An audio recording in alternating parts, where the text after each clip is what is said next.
Welcome students. Today we're going to look at some sentences basing on the words we wrote last time. Yes, abamu mwade mungamba mbayo sentences ezimu ku bigambo twalabye last time. So these are some of the sentences that you can use. Ebimu ku bigambo byensobola okukozesa ng'oyogera ku the other new words we learned about. Okay, we have brave. Twagambye brave kitegeeza obuvumu. If you didn't watch that video, please do.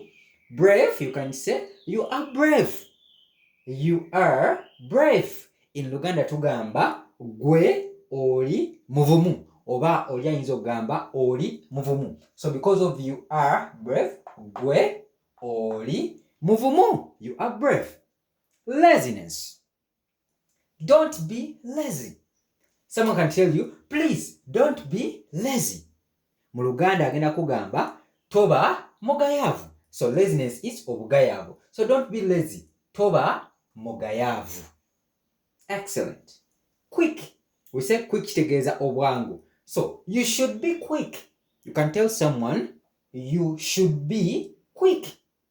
Gwe beera mwangu. So you should be quick in whichever activity you are doing. Beera mwangu oba gwe beera mwangu mwekyo kyokola. Gwe beera mwangu mukulya. Gwe beera mwangu mukukola. You should be quick at work.